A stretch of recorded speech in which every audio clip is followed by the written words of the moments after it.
Don't you just love these 8-film horror sets? You never know what you're gonna get. In this one, we have Midnight Horror. If it says Midnight Horror, you know you're gonna get some low-budget stuff.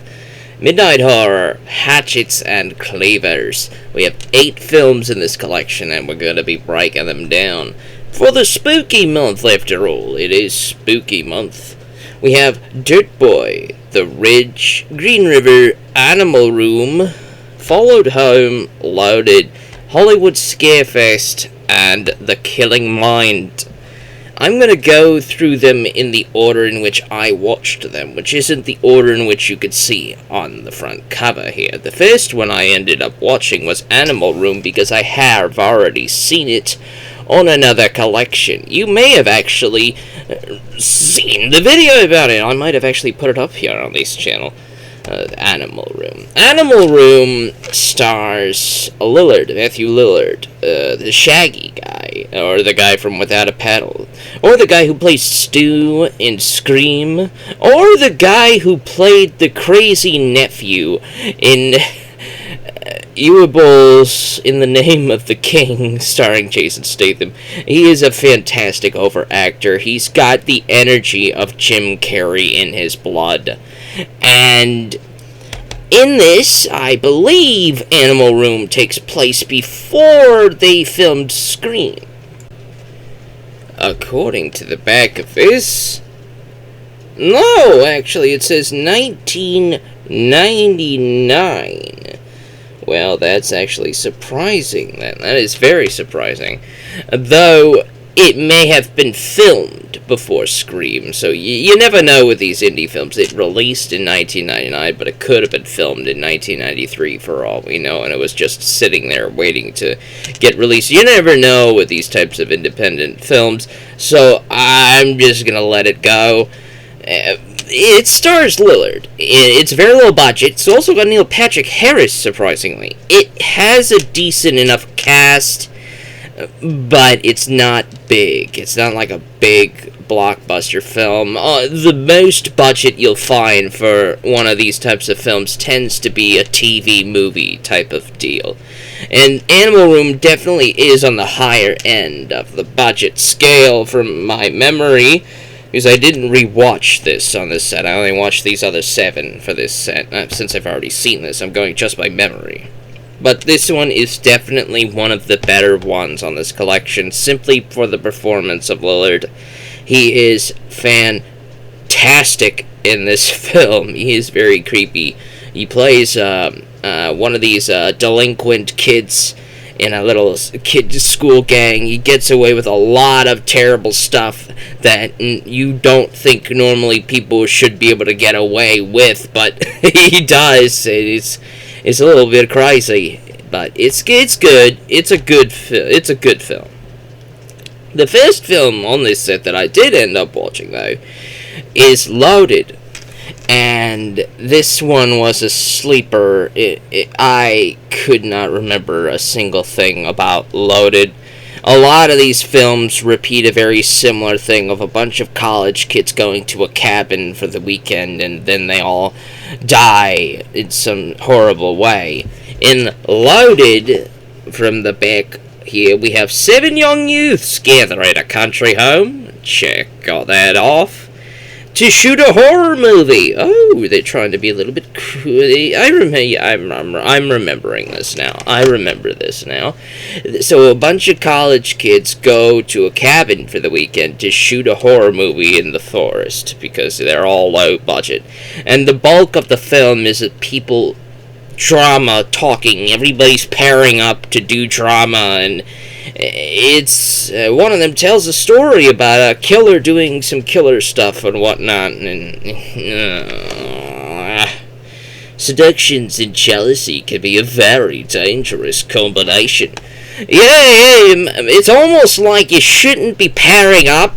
If you're trying to shoot a movie, you shouldn't be going to a cabin to pair up and dramatize yourselves around it. It's a sleeper. I wouldn't recommend it. The next one was another sleeper. The Ridge. The Ridge is again a bunch of youths going to a cabin for the weekend, but this time they're not filming a movie like Loaded was.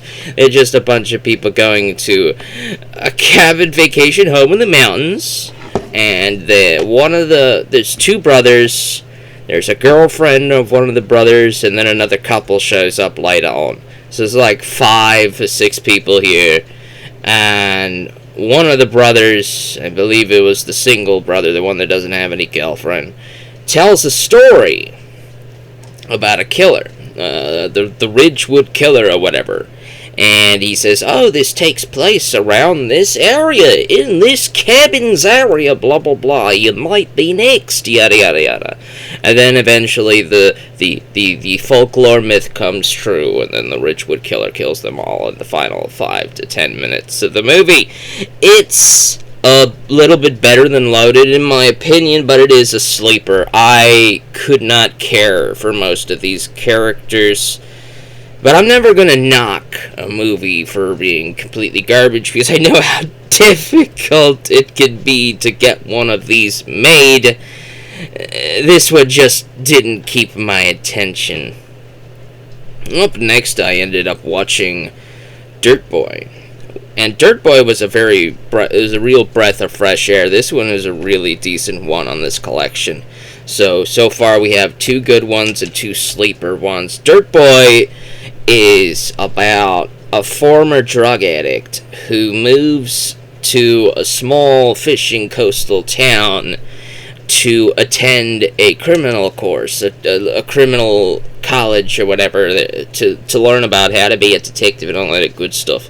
And so he's learning about a local killer, because this town is housed home to a famous author who wrote a very famous crime thriller called Dirt Boy. And in this crime thriller, he details about a serial killer who kills a bunch of people, and the film does talk about that story, because you end up learning that as this our main character explores the town through reading this book, he finds the actual sites where actual murders have taken place. It almost seems like somebody is reenacting the kills from the book. And so he's finding these bodies, he's contacting the police, and the police are not too happy that he's actually found bodies, because it's giving their small town a bad name. It's actually getting traction in the papers. The journos are going all at it. They're commenting about all the bad publicity. And the author, who still lives in this town, is getting upset at our protagonist for digging up all of this dirt for so as society, because now he's getting some dirt as well. He's getting calls and emails and a bunch of stuff from people wondering about how if his book has probably inspired an actual real murderer to commit these murders and all that stuff. It's a really decent time. I definitely recommend giving Dirt Boy a look. I wouldn't recommend paying like $10 for any of these. But if you find these, like on Tubi or something like that, I'd say you could give it a look. It's worth a look. The next one is Hollywood Scarefest Premiere Edition. This is an anthology of horror shorts. Some of them were decent, some of them were very sleepy. And you could tell that these are independent premieres of independent little horror shorts of people just getting their big breaks, showing their first things. There's some decent concepts for plots. There's some decent practical effects in some of them. One of them has a type of horror sci-fi aesthetic where people have these old-fashioned 90s, early 2000s cell phones actually grafted to their ears, and it's kind of freaky looking. It's okay, but it wasn't enough to make me recommend it. Hollywood Scarefest, I believe, is an actual festival type of thing. This is their premiere edition. I think that I don't know what that. I didn't do any research on any of these films, mind you. So I'm just going off my own memory of what I remember what these things are. But I believe the Hollywood Scarefest is a real thing. It says premiere edition on this case and on the back here, so I am imagining that means it's the first time that they did this. I'm not exactly sure, but so far we have 2 good ones, two sleepers, and a meh. I'm going to give that one a meh. The next one I ended up watching was Green River. And surprisingly, Green River was decent. It's not as good as Dirt Boy or Animal Room, but I would put it above these two and even that one. So, Green River is another small cast, low budget film with about 3 main characters. 2 friends, 2 female friends are off in the wilderness. One of them is searching for her sister who went missing. There's a bunch of missing people. People go missing out here in the woods, and she's very suspicious. And her friend is pretty unhinged. They end up kidnapping/capturing an elderly man who claims he's a park ranger for the actual forest that they're in. But the unhinged friend doesn't believe the warden, so she kidnaps him and ties him to a chair, and eventually things go out of hand a little bit, and the 2 friends end up going at it. It's a decent story. I would not recommend going out of your way to see this, but like Dirt Boy, if you find it on Tubi or something, and if you really like low budget types of movies, you can give it a look. Followed Home is, I'd say it's better than Rich and Loaded. I wouldn't say it's better than Green River or these 2. I would probably say it's a little bit better than Hollywood Scarefest. I would say that. It's about a group of friends. They're certainly more likable than the friends in The Ridge. About a group of friends who are off at a cabin again, and a victim of a killer runs out of they're in this small little town or whatever, and one of the neighbors is a victim of a killer stabbing. She runs into this group of college kids and asks for help. So they end up driving her to the hospital to go get her some help. Before that, they were playing a sort of drinking game or whatever, where they all put their business cards or whatever on a dartboard, and they threw darts at it and did some sort of drinking shots. I couldn't remember that part too well, but they all put their business cards and addresses and whatnot on this dartboard. And that's how this killer ends up following them home. So he follows these college kids back to where they live and takes them out one by one because they left their business cards at the cabin. It's okay. Final film on this set, though, is probably my favorite. It certainly has the highest budget, the highest set designs, the set pieces, largest character roster. They could actually pay for sets, they could pay for extras. It's an actual full-on movie, and I would definitely recommend you take a look at it. The Killing Mind is a made-for-TV movie, kind of in the veins of... trying to remember the name. It's a book that I read.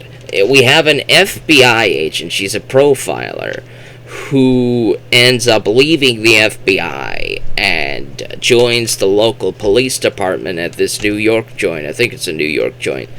And she's a cold case person, and she gets assigned to the cold case division. And the first cold case she decides to dig up to solve is a crime that she witnessed 20 years ago as a little girl, and it's the ballerina murder, as they call it. And she finds one of the shoes from the ballerina's outfit, and she finds 2 sets of prints and blood on it, the blood of the victim and the blood of possibly the killer. So she sends the shoe to take the blood samples to the FBI because they have better equipment and all of that stuff. So she gets her contacts in the FBI to take a look at the blood of potentially the killer to try to match it. And then she goes off trying to do her psychological profiling to find the killer, and she pretty much pegs him right away. I'm not going to say who it is, but it's a pretty decent film, and I actually liked the mystery aspect of it. It's an actual decent put together film. You may not know any of the actors in it. I certainly didn't. The only film in here that I actually knew people from was Animal Room, because it had Lillard and Neil Patrick Harris in it. But everything else here, I could not recognize any actors in it. But The Killing Mind's a decent one. I would definitely recommend giving that one a look. So that's the end of this month's 8-film horror set. Am I going to do another one? I certainly have another 8-film horror set that I could go through, but I don't know if I'm going to do that one next. I think I'm going to do Winnie the Pooh, Blood and Honey. I'm going to rewatch the first one, and then I'm going to go take a look at the second one.